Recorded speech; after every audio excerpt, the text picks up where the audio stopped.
Bonjour, nous vous saluons nombreux qui nous suivent en ce net moment.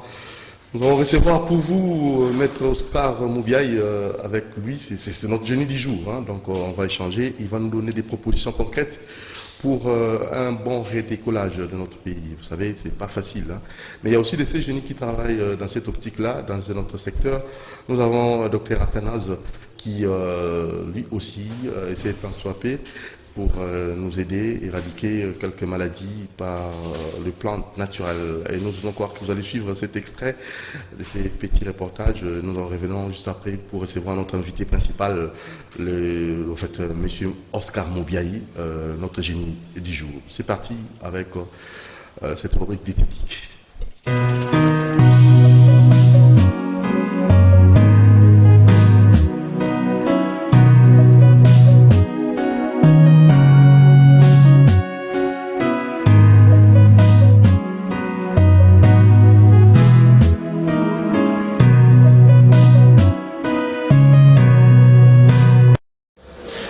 Merci Doudou Thierry, merci voilà, il y a un monsieur Nabiso, il y a nutrition, il y a toujours la c'est le local bien sûr.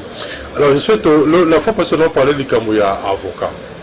Et tout ça un peu suite et fait, il y a avocat. Vous savez, la présidence de la propriété avocat, le c'est maintenant c'est fait avocat, origine avocat, l'union c'est un peu ça qui ont déjà, le lot tellement très amouqué, d'autres la maladie sonnée par avocat. Parce que la fois penser que normalement avocats ils allaient aliments de base du peuple américain. D'ailleurs on va tout aller à une unité, on va remplacer avocat la place ya Moussou. Ouais. Alors mais tout fois la maladie soignée par avocat, nous avons maladie belé mais là plein de moko recette na ka ba anémie. Bon chose à moi la anémie. Quand je parle anémie, elle est bano ma kilès là bon pas en pamba. On reçoit avocat, hein, aujourd'hui 30 feuilles, voilà, 30 feuilles avocat. Pour vous autres, vous moi calculer bien. Aujourd'hui, quand 30 feuilles avocat, au Toki, si on a 1 litre, pardon, on a 2 litres et demi à maille. 30 feuilles d'avocat, plus 2 litres et demi à maille. Au on a monté moi mon quin. Pendant demi-heure. Donc, il y a malin, mais quand il parle de demi-heure, il peut faire 30 minutes. Et tu malin, pendant 30 minutes, après, on quitte ici. Alors, posologie, on peut s'asseoir au moins un verre le matin, un verre le midi, un verre le soir. On a beaucoup plus pour la balle anémie. Hein? Dès la fois qu'on s'est que même dans le livre, on a cette recette, veille à patate, veille à feuille d'avocat. Alors voilà ce que les gens peuvent faire la paix. Tant qu'on met la verre, non seulement il reçoit deux marquantes, mais il va permettre de équilibrer pour mettre la maquilla. Voilà, il faut mettre la verre, il y a avocat, nous avons un livre à commander. Alors, dans le cas de fièvre, déjà, nous sommes non, tu as bien que il y a les gars qui ont fièvre, on s'en va, on va combien en Kyoko, hein, pour que je me trompe, Kyoko. Mais, des ressources qui fièvent vous à ma casse. N'est-ce pas la fois passée? La voiture aux zones, il y a une chose. La vaquette, moi, je vais dossier à monsieur Boy. Comment faire? Moi, la France, ah, on a les lots, oui. La France, passe sanitaire comme obligatoire pour tous les salariés. Ok, la France, les lots, ce mouton, nous sommes un salaire. Passe sanitaire comme obligatoire. Donc, ça veut dire quoi? Il faut aux vaccins. Aujourd'hui, vaccin, aux salaires dans le Nous avons des gens qui ne seront malais. Alors, on va faire essayer pour la mission au Congo. Il y a aussi un souci de l'obéi pour la mission sur les aliboués. Les aliboués, c'est une version de mon pays, c'est les grands. Mais ce qu'on soit au bout qu'on a vaccin. Est-ce qu'on lit? Est-ce qu'on a salaire? D'ailleurs, pour le français, si on a vaccin, même aux obéis là, on peut putain de entretien mon yoté. Vous avez la carte, vaccin. Donc, vous créez que l'hôtel, s'il vous plaît. Donc, il va dire qu'il y a un avantage de l'eau au Toliaka. On va dire que l'eau est 50 il va dire qu'on sonne, on va dire partir à la recette tout autour. Alors, il disait, pour la cadre de la fièvre, on a un cassé à Savoka, mais écoutez, on a besoin de l'eau et belé. makasa ya savoka, makasa ya manga, ya sinda, et puis ya lumba. Moi makasa tangona. Donc quand on a fièvre ya ndenge nini. Sauf que tout le monde a mauvaise habitude, tout le monde a bonne habitude sur la tout le monde tika ngo. Oh té, ezaka babe, lukuta so za mabe, le ba loza muto wa mabe. Normalement sur la fièvre té ya ndenge nini. Ozuka makasa ya savoka. Ozuka makasa ya manga. Ozuka makasa ya citron d'ailleurs, makasa pe ya citron. Ozuka sinda. Ozuka lumba otokisi yango. Tant otokisi yango tant na katine. Ozuka le moment ya kilo a fini kio. Ozuka saka gaz de côté là yo. Tant le côté le sur côté là yo après ozuka mai wana. Oko sokoli yango. Ndeko, je vous confirme que ceux qui fièvre ça y des jours, c'est comme le sous. Et comme le sous. Parce que si le pour du bon, essayez un peu de le faire, vous allez voir. Mais il y a quand même hypertension. La cas hypertension, on cause ce que le fait. Là, on va dire, on dit ma casse il y a avocat. Au Tokisi Yango, pendant 1h30, donc pendant 30 minutes, pour comprendre. Pendant 30 minutes, on comme durant un verre le matin, un verre le midi, un verre le soir. Pendant au moins 5 jours. Et puis on a la attention à eux. Malin. Parce que je vous avais la fois passée. Nous savons, moi qui suis mis à l'attention là. Et là on m'a bêté. La vie est ma besoin m'a bêté. Mais ça, solution. C'est la fois passée, ça qu'un fois, mon conseil m'a dit, mon son, aussi la mingi dans l'alimentation, et c'est la mingi dans ma blouse naturelle. Parce que c'est pour tous les produits naturels. Tant qu'il y a à soigner, à faire aussi, comme ça peut en fait, il met aussi le bouclier. Donc, là, on a à protéger, à ça les boucliers pour que les maladies n'aient pas à souster. Mais qui s'y a pharmacie, ceux qui a yé, à celui-ci, mais à l'homme sous.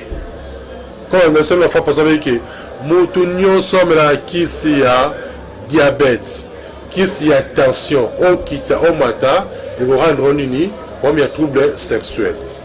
Et vous rendre comme il y a mus. Le mec qui a la fois passée, non? Un deux mon pays, ah là, il y a plusieurs recettes, ah, pour y avoir un zone négligée. La pression c'est même pour le diabète. Nous sommes des ceux qui ont diabète c'est arrêté par cause et ça est parce qu'on est cliqué yo kaka. Mais tout est c'est le cerveau déjà qui avons un peu ça de gros. Posant la question il y a recette sur le diabète. D'abord boue. Sans un problème mon quelconque, moi le côté moi le c'est la théorie qui na cabinet, na cabinet ça na 4 ya carrefour de jeunes. Moi aussi 4 na pour ngabi. Cause que le pont à carrefour de jeunes, au matin étage première porte. On appelle ces bureaux dans les arabes. On a un chaque jour de 11h à 17h. Mais on les repose même un livre on a comment qui même livre on les ali. Parce que le livre il a 4 grandes parties. Première partie na comment soigner la maladie à partir de l'otoliaka. Deuxième partie na tia soigner la maladie à partir de la plante aux zinga la biso. Et puis troisième partie na comment nous ça va produire yomoko. On ça va parfait. On sait ma poudre, on sait ma savon, on sait ma foutre au pain, on sait différents verres. La carte à livre on est allé. Ah on a toujours un passe sanitaire. Bon, il faut que vous somba, il faut aller verser. Il faut que vous verser. On somba wapi. C'est là qu'on a bleu, on va te kaka, il faut te am de table de la verser. On te que les. Alors, le meilleur est, il y a des choses que même pour la tina salaki, changer les licoles, il y a des pour la retourne dans des cours. Pour être à bonne santé. C'est pourquoi cela qui timoko, tu vois là même tu as qui pour la on de la cité. Là il boit. Attends la cité, bala me la poto. Donc bala me le poto normal. On est né de même mission. Avant il y a madame la d'abord poto. À télé deux cuillères soupe, il y a tir dans cela qui il y a poussière. On mélange encore à normal, aux olaires, aux oméliers, on mélange pour du pot normal. Soit madame le tir, après ça tir, il y a remplacé par mon tinayo. Et contre temps on mélange, non seulement mais ils ont soigné par infection pulmonaire, par nausée, par mauvaise haleine, par kosu, par courbature, par tout passé et puis se multiplier pour pourcentage de super maintenant mobilité des spermatozoïdes autour du fond susté. Donc les gars cabinet pour son bango numéro de voiture les écran 081 81 14 3 6 5 081 81 14 3 6 5 ou bien 089 62 68 038 089 62 68 038. Alors on pense ça rapidement la mosature question il y a diabète na ko rappel pour le déjà la même boule au kozwa vers moko il y a pamplemousse vers moko ozui 4 citrons au fini na vers moko la pamplemousse on méli en chaque matin en jet chaque matin en jet et puis le soir on va au lala non vers moko si on l'entend n'a pas rapport méli on sait bon pendant 2 mois. Comprendre. Alors, si on sommes qui s'il y a diabète, on s'en aboué. On s'en intervalle, le nom qui s'est diabète, le nom et c'est suite si ça recette d'ailleurs. Mais 2 mois pour vérifier. Ce au biki, comme si nous avons. Ce qu'on biki pété et au père de pelo moroté. Mais je sais que au biki parce qu'il y a beaucoup de témoignages sur recette. Alors, donc, ça, vous savez l'émission Pessinga Moro. Merci na Dudu Boutir et puis na Alain Kabongo. Vous avez bien Athanase Luzolo Kabemba. Vous avez posé un livre dans le cabinet na Carrefour des jeunes où vous avez mon sikate na Pongabi. Bye bye.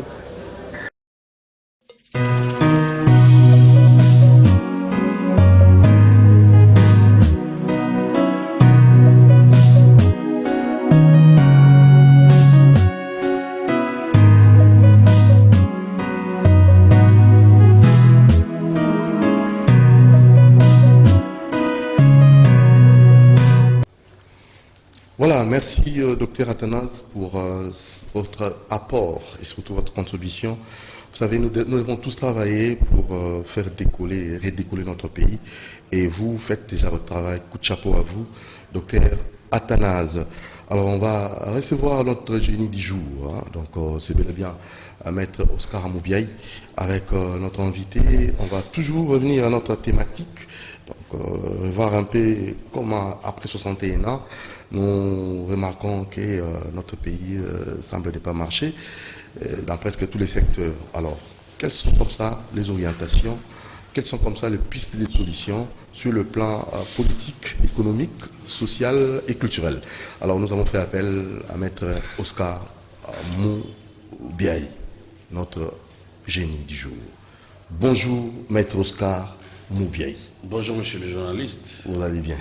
Je pense que je vais bien. Et vous aussi, j'espère. Oui, je me porte à merveille. D'entrée de jeu, nous allons d'abord vous poser la question de savoir, 61 ans après l'indépendance, quel constat avez-vous fait sur le plan politique, économique, social et culturel? Est-ce que les choses marchent réellement? Écoutez, ce sont plus de 60 ans après l'indépendance, retourner dans le passé 60 ans après, ça semble assez largement lointain et que je pense que nous risquons de ne pas avoir le temps nécessaire. Mais à vol d'oiseau, ce que l'on peut retenir sur le plan politique, c'est que nous avons cheminé de la dictature à la démocratie. Nous avons sur première, deuxième république, voire troisième république, enfin parce que moi je prends la 4e république, et que j'allais dire déjà 4e république, parce que depuis l'alternance, je crois qu'il faut marquer une rupture avec le passé. Mais sinon, ce que je voulais soulever au plan politique, c'est que depuis l'arrivée de M. Tshisekedi au pouvoir, nous avons connu l'alternance et que nous sommes aujourd'hui dans la phase du changement en termes de reconstruction, parce que vous savez que les 4 secteurs que vous avez cités, politique, économique, social et culturel, ces 4 secteurs-là, la locomotive, c'est le secteur politique.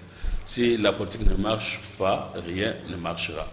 Et donc, comme on a résolu les problèmes de l'alternance, maintenant il faut mettre le pays sur rail Et je pense qu'au niveau politique, le fait majeur, c'est parler de l'état de droit, de la démocratie, auquel maintenant nous pensons qu'il y a lieu d'espérer et de croire que le pays est revenu sur rail. Voilà, alors on y va directement à la démocratie que vous venez d'évoquer. Cette démocratie est vraiment d'application dans notre pays. L'état des droits, est-ce que nous matérialisons cela? La population sur tout le plan, et surtout, vous savez, l'état des droits, il y a ces personnes qui pensent que c'est pour une catégorie de personnes, la population n'en bénéficie pas. Qu'en dites-vous? Bon, il faut d'abord définir ce qu'il faut entendre par état des droits. C'est quoi l'état des droits, monsieur Oscar Moubiaï? L'état des droits, c'est un état où les gouvernants, donc les dirigeants, comme les dirigés, ce que vous appelez population, tout le monde, n'est-ce pas, reste soumis à la loi. Donc l'état des droits est essentiellement caractérisé par la soumission aux droits par le dirigeant comme les dirigés. Et donc aujourd'hui, on vous parle de l'IGF. Si vous êtes sur la rue, tout le monde dit IGF. Ça voudrait dire quoi? Ça voudrait dire qu'il y a un retour de la loi et il y a une lutte contre l'impunité et que l'on ne peut plus se permettre de confondre sa poche, n'est-ce pas, de confondre la caisse de l'État et sa poche. Ça a salué, ça c'est un retour, mais maintenant il faut amplifier le mouvement. Je suis de ceux-là qui pensent que avoir l'IGF, ça ne suffit pas. Il faut créer aussi ce que l'on appelle parquet financier. Parce que vous ne pouvez pas, l'IGF c'est quoi? L'IGF c'est une brigade financière. L'IGF c'est la police. Vous ne pouvez pas avoir la police qui agit, qui est spécialisée, mais qui est placée sous contrôle d'un parquet non spécialisé. Donc là, je crois qu'il est temps que l'on puisse aller très rapidement vers le parquet financier. Voilà ce que je peux vous en dire par rapport au retour de l'état de droit. Et qu'aujourd'hui, en dehors de tout cela, il y a la liberté d'expression. Je suis là devant vous, je peux critiquer ce que je pense critiquable. Je oui, peux applaudir. Vous dites qu'il y a la liberté d'expression, oui, c'est bien, mais il y a aussi d'autres citoyens congolais qui sont incarcérés parce qu'ils ont donné comme ça leur prise de position dans un certain domaine et ils se retrouvent à Makala. Alors vous pensez que la liberté d'expression, on doit nécessairement faire une sorte de sélection? Non, je ne pense pas qu'il y a une sorte de sélection. Maintenant, après les cas de ceux qui sont à Makala, je ne le connais pas. Est-ce qu'ils sont forcément à Makala parce que ils ont eu, pour raison de liberté d'opinion, ou parce qu'ils ont commis des infractions dites du droit commun? Je ne pense qu'il ne faudra pas que l'on puisse nier l'évidence. L'évidence est que dans ces pays aujourd'hui, tout le monde est libre de s'exprimer sans qu'il ne soit inquiété. Hier, ce n'était pas possible.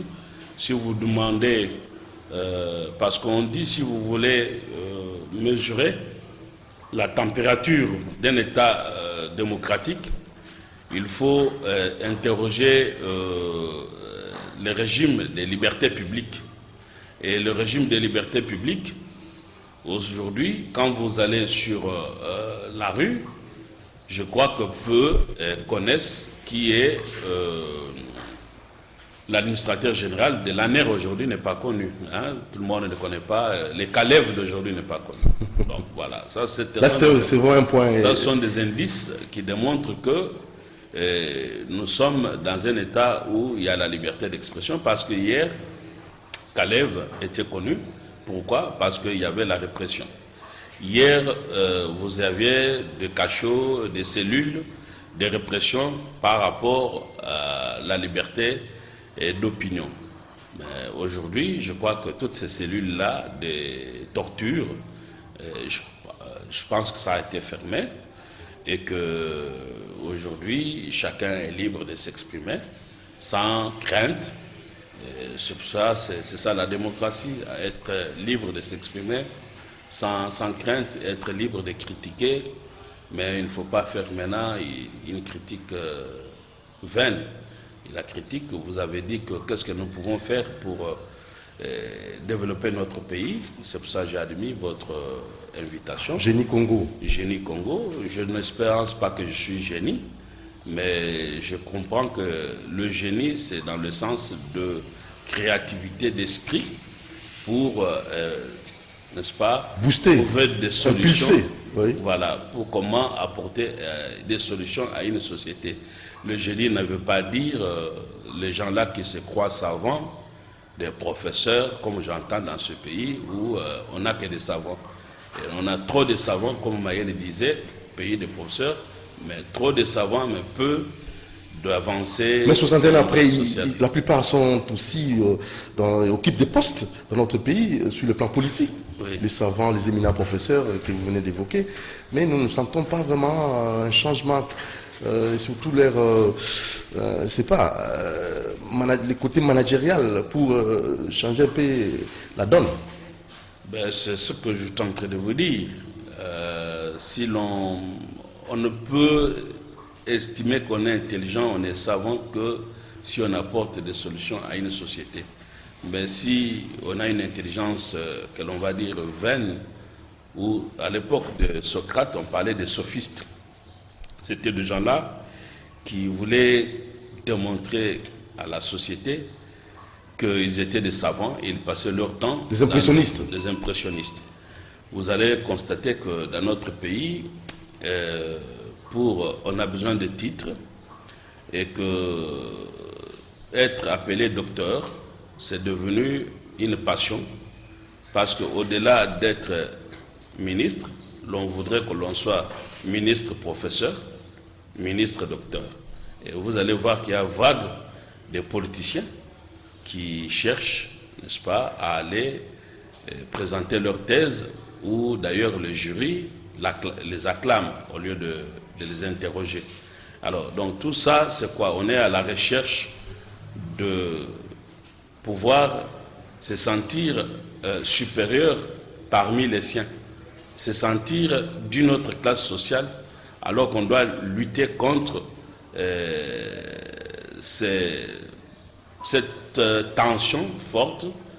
Quand je dis tension, c'est cette distorsion entre la classe moyenne et cette classe qui se dit supérieure.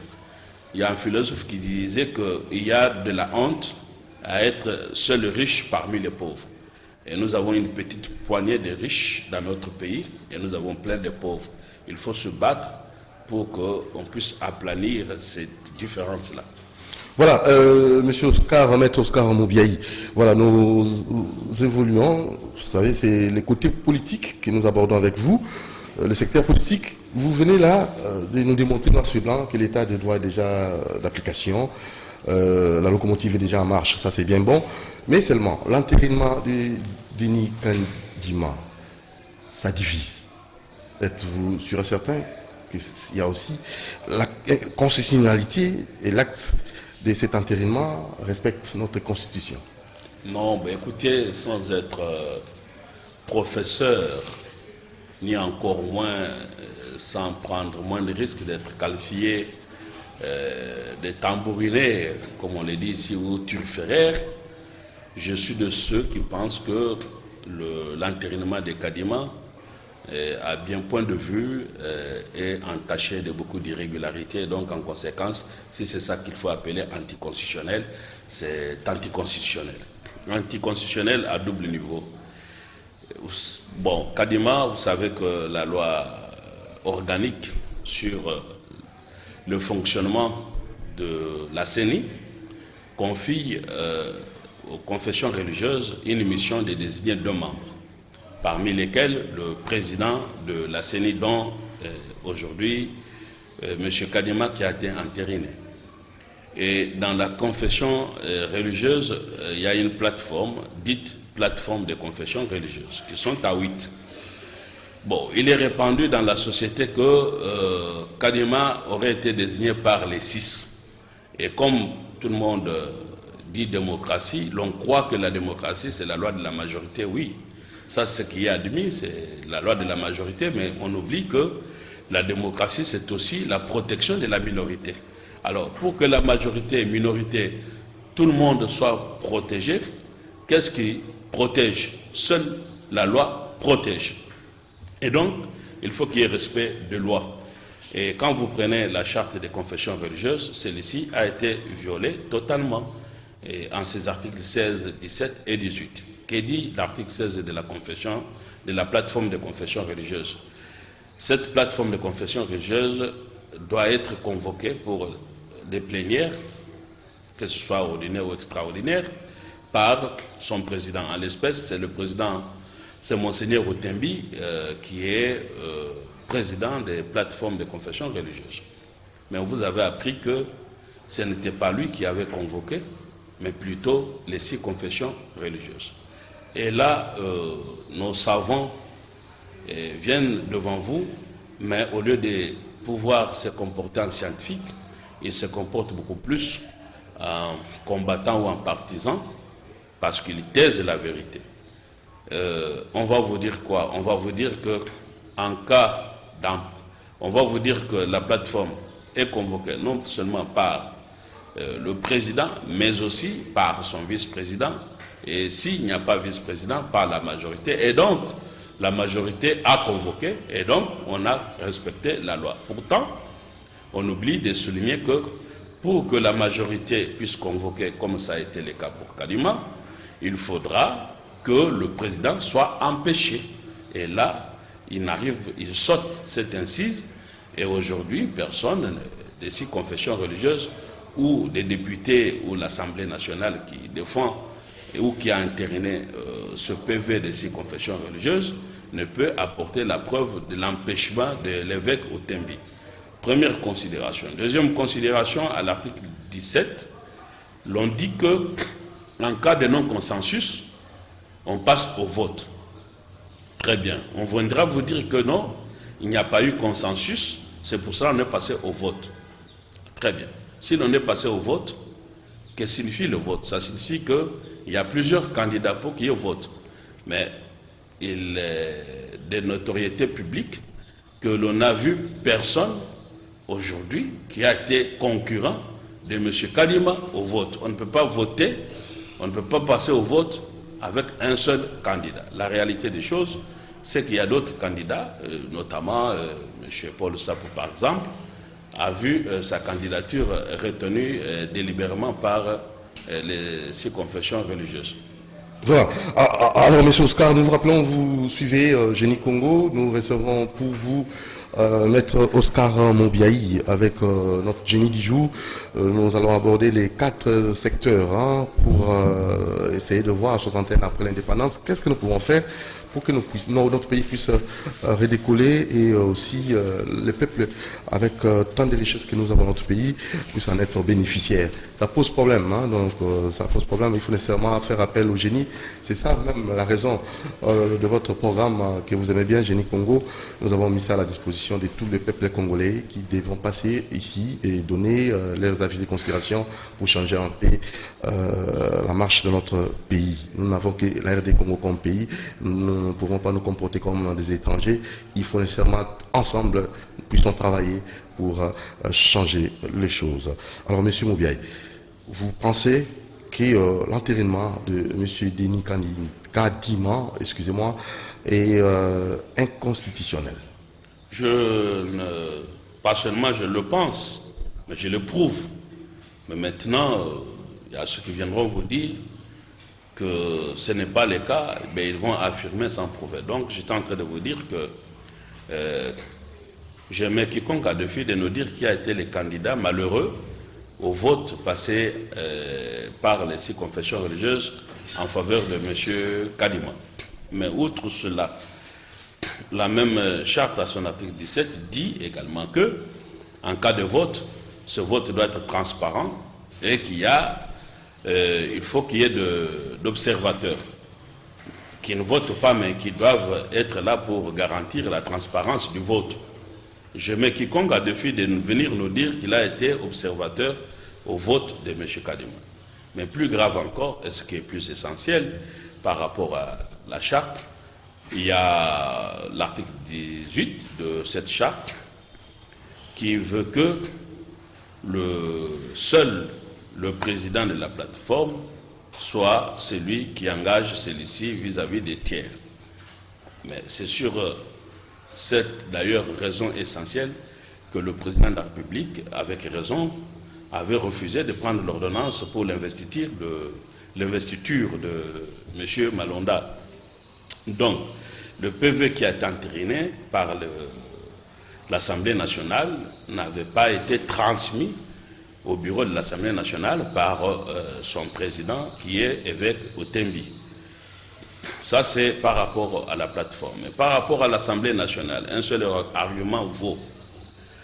Vous avez le règlement d'ordre intérieur de l'Assemblée nationale, à son article 53, qui interdit le cumul de mandats entre le mandat d'une commission permanente et le mandat d'une commission temporaire ou spéciale. Alors, monsieur le professeur Mbata, le célèbre d'entre les professeurs du continent, si l'on en croit en lui-même, celui-ci se retrouve être président de la commission PAJ, qui est une commission permanente, et en même temps, c'est celui qui a présidé la commission spéciale, qui est la commission paritaire. Et donc, il se retrouvait en incompatibilité. Alors, Frau Saomi a corrompu la fraude corrompt tout. Si la commission qui a examiné et qui a déposé le rapport qui a été entériné, si cette commission est constituée en violation du règlement intérieur de l'Assemblée nationale, lequel règlement a été déclaré conforme par la Cour constitutionnelle sous R11 1891, comme disent les Belges ou les Congolais, mais surtout 1891. Et ça a été déclaré conforme. Alors, voilà, M. Mbata s'est retrouvé en incompatibilité. Alors, lui, qu'est-ce qu'il vient vous dire? Il vient vous dire que non, mais écoutez, ce qui est interdit à l'article 53, ce n'est pas le cumul de commissions spécifiques, mais le cumul de commissions spéciales. Alors, à ce moment-là, il faut qu'il nous dise qu'est-ce qu'il entend par commission spécifique et qu'est-ce qu'il entend par commission spéciale. Je souligne que l'article 12 de la loi portant organisation et fonctionnement de la CENI ne parle pas de la commission spécifique, mais parle de la commission paritaire. Donc on peut maintenant démontrer davantage cela si jamais vous avez d'autres préoccupations là-dessus, mais de manière pour ne pas monopoliser la parole, de manière beaucoup plus claire, quand M. Mbata affirme que la commission spéciale est différente de la commission spécifique, là, il fait fausse route, et là, il ne dit pas la vérité alors que c'est un scientifique. Il doit arrêter de se comporter, pas en scientifique, mais plus, bon, où on est politique, où on est scientifique. Quand on est scientifique, comme Galilée, bon, la Terre, elle tourne. On ne va pas commencer à travertir la vérité pour dire, pour satisfaire les religieux en disant que non, la Terre ne tourne pas. Et Galilée accepte d'être pendu pour dire non, écoutez, ce que vous avez dit n'est pas vrai, la vérité est là. Donc, M. Mbata, quand il vous dit que commission spécifique, commission spéciale, cette différence, je crois qu'il échoue à la démontrer. Voilà, Maître Oscar Moubiaï, 61 après l'indépendance, pourrions-nous comme ça organiser les élections sans contestation avant, pendant et après?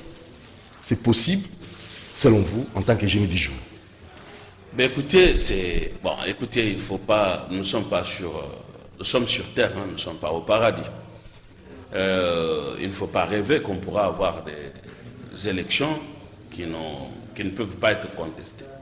Les élections en elles-mêmes sont par essence un jeu politique. Et dans le jeu politique, il y a des contestations. Et c'est ça qui fait la démocratie. Mais maintenant, il faut avoir des limites. Dans notre pays, le problème, c'est qu'il n'y a pas de limites.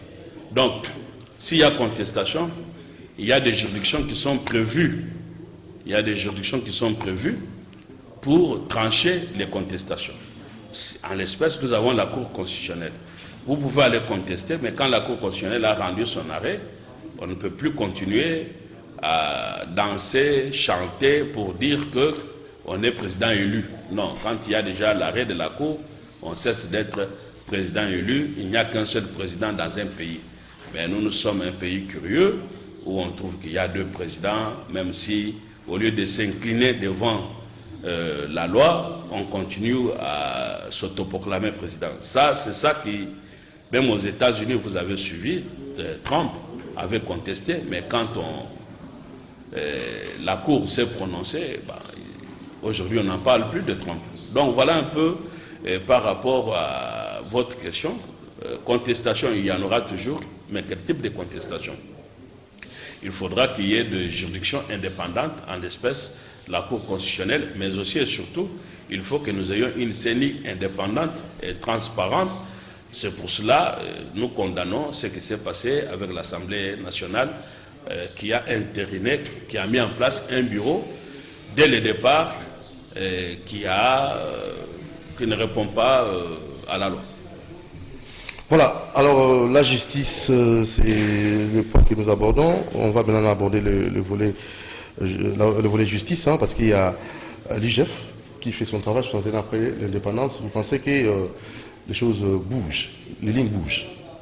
Bon, écoutez, je vous ai dit que les lignes bougent dans la mesure où aujourd'hui la population est en pleine satisfaction par rapport au travail qu'a l'IGF, mais il faut compléter ce travail-là par la création de ce que je vous ai indiqué, le parquet financier.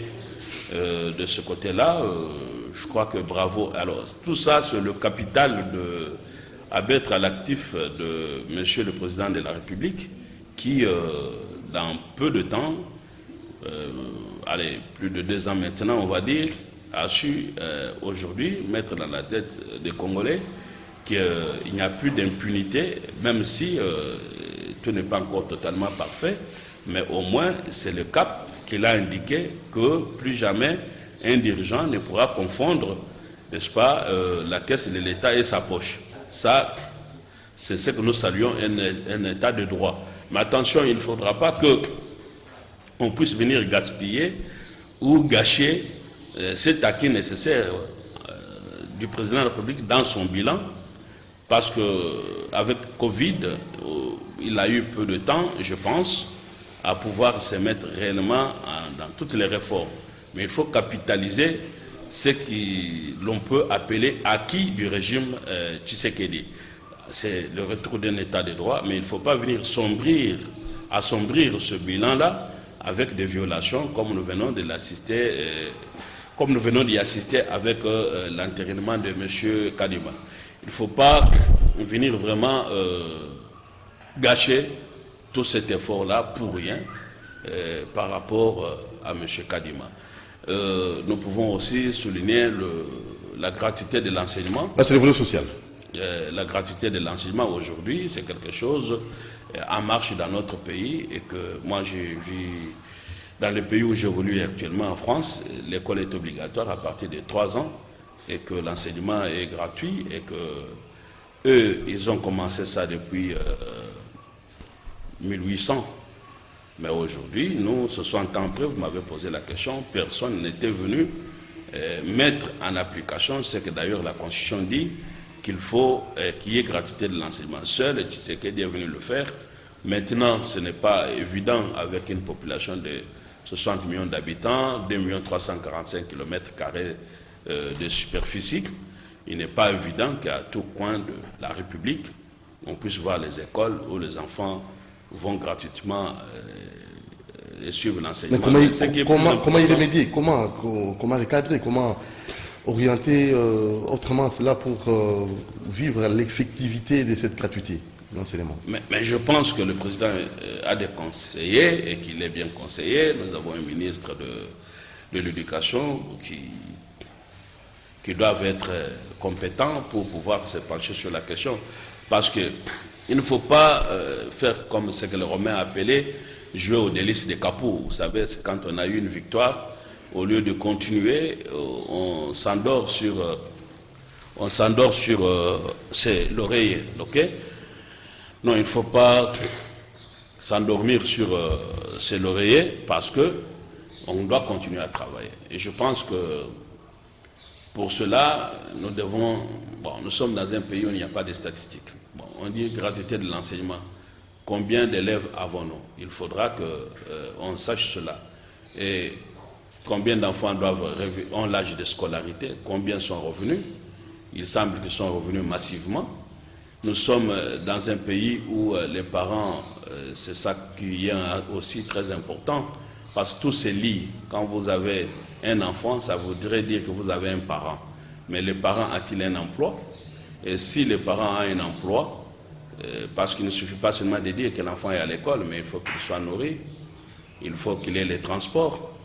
Et ce qui veut dire qu'il faut créer aussi l'emploi pour que le parent, c'est ce qu'on appelle communément ici le panier de la ménagère, et ce qu'on appelle ailleurs le pouvoir d'achat. Il faut booster ce pouvoir d'achat. Mais pour revenir essentiellement à votre question, qui implique plusieurs facteurs, il faut saluer tout simplement cette volonté d'avoir marqué les premiers pas. Et comme nous sommes dans un pays qui doit aller de l'avant, ce n'est pas, l'enfant n'apprend pas à marcher à la naissance au premier jour. Et M. Tshisekedi a marqué un pas, peut-être ça peut tituber, l'autre viendra accélérer ce pas-là, et finalement, celui qui viendra plus tard pourra permettre que l'on commence à courir et jusqu'à ce qu'on va atteindre une vitesse de croisière. Mais il faut s'arrêter à seulement critiquer parce que il faut saluer seulement cette gratuité de l'enseignement. Maintenant, comment y arriver pour que finalement cela soit réellement effectif? Écoutez, je pense qu'on n'a pas suffisamment de temps, ou encore moins, je continue à espérer que M. Tshisekedi a beaucoup de conseillers qui peuvent l'aider dans cela, mais j'ai indiqué des pistes. Et il faudra qu'il se mette d'abord au travail, sérieusement, et que l'on ait... le secteur de l'enseignement, c'est un secteur transversal qui implique plusieurs intervenants. Chez nous, quand on parle de secteur enseignement, on parle seulement de l'enseignant. Mais derrière, on oublie... La qualité aussi. Qu'il y ait la qualité. Derrière, il faut qu'il y ait des psychologues. Derrière, il faut... Parce qu'il y a des enfants qui sont à l'école qui sont malvoyants. Mais on ne se rend pas compte qu'ils sont malvoyants et comment ils peuvent étudier. Et tous les enfants ne sont pas nés avec les mêmes atouts, avec les mêmes chances. Il faut déceler les handicaps de le bas âge pour les corriger et permettre à ce que les enfants soient compétitifs comme les autres. Pour corriger leur handicap de naissance, il y a des enfants qui sont peut-être malentendants et que ça va se développer à l'âge adulte. Tout ça, ça se lie. Mais malheureusement, chez nous, on isole un secteur, on dit enseignement gratuité, et on vous dit les enfants ne sont pas allés à l'école, on les voit dans des assemblées nationales. Il faut protéger nos enfants, il ne faudra pas qu'à 5-10 ans, on soit dans la rue en train de dire qu'on allait marcher. Ça serait un peu embêtant. Les enfants ne doivent pas se faire les soucis. À la place des parents. Allez, ça définit pour aujourd'hui, M. Oscar Moubiaï, je crois, en un mot. L'état des droits, vous avez bien explicité. Maintenant, le peuple est d'abord avec RAM. Nous pouvons dire que vraiment, le peuple est d'abord a vraiment un sens. Non, mais écoutez, RAM n'a rien à voir avec le peuple d'abord. RAM, je crois qu'à mon avis, il y a eu un véritable souci de communication. Parce que vous avez suivi le ministre, il était incapable, c'est le cas de le dire, il était incapable de définir d'abord ce que c'était RAM. On a parlé de rémunération. Rémunération, un usager ne peut pas rémunérer l'État. Rémunérer, c'est quoi? C'est payer. Est-ce que c'est quand on parle de rémunération, on est dans le secteur privé? Et on ne peut payer que son salarié. Mais comment quelqu'un qui utilise un service va rémunérer l'État? Non, je crois qu'il y a eu un peu une erreur de ce côté-là. Quand on vient vous dire que RAM, c'est un service, oui, quel type de service? Parce que si nous payons, nous devons avoir des contreparties. On va vous dire c'est pour éviter que les téléphones soient volés. Moi, je viens avec mon téléphone, je suis régulier entre l'Europe et le Congo, j'utilise le même téléphone sur 2 ans. Chaque fois que je viens, on me prélève les crédits RAM. Alors, si c'est pour lutter contre le vol des téléphones, j'ai suivi le directeur du cabinet du ministre de Petentique, voilà, quelque chose comme ça. Petentique, oui, c'est compliqué un peu certains ministères dans leur dénomination ici. Alors, le directeur du cabinet, qui est d'ailleurs un confrère que je connais très bien, mais malheureusement, qui vient vous dire à la télévision que c'est pour lutter contre fraude, et comme dans des pays comme... Parce qu'ici, on aime bien dire, comme en France, comme en Belgique, ben écoutez, alors à ce moment-là, faites ce qui se fait en France. Donc, je vous rappelle qu'en France, il y a au moins 30% d'appareils, des cas de vol, c'est au moins 30% de téléphones mobiles. Donc, même en France, il y a le vol des téléphones mobiles. Mais en France, nous ne payons pas RAM. Je ne connais pas ce qu'on appelle RAM. En France? Non, je ne connais pas. Je n'ai jamais payé RAM, je ne connais pas ça. Et ça vient d'où? Je ne sais pas. Je ne sais pas d'où ça vient. Donc maintenant, aujourd'hui, il y a nécessité de clarté pour dire que si on prend l'argent d'un citoyen congolais, c'est pour ça que j'ai créé le collectif citoyen congolais, vous m'avez vu dans le procès Kamer par exemple, venir intervenir au nom des citoyens congolais. Et qu'aujourd'hui, j'ai une ONG de la défense des sans-paroles. La défense des sans-paroles. Voilà. Donc il faudra que cette majorité silencieuse, quelque part, trouve un porte-parole, celui qui parle. Bon, là, c'est vous, c'est M. Oscar Moubiaï. Non, je me dis tout simplement que je lève ma voix parce que la grand-mère qui est dans son village, qui a dit que Ram lui a pris les crédits, ne pourra pas venir devant vous pour dire que voilà, je suis victime. Donc, autrement dit, il faut que le ministre du secteur, n'est-ce pas, puisse faire un effort de clarifier cette situation-là, que venir aligner comme ça les arguments de... Mais carrément, on ne peut pas la suppression des RAM, c'est impossible, si réellement nous aimons le peuple. Mais il faut, avant de supprimer, il faut évaluer. Moi, aujourd'hui, je n'ai pas d'éléments. Tout ce que je constate est que on me prélève les crédits, en contrepartie, je n'ai rien. Ça, ce n'est pas normal. Merci beaucoup, M. Oscar Moubiaï. À la prochaine occasion. Je vous en prie, M. le juge. Merci beaucoup. Très bien. Allez, merci à l'équipe technique de nous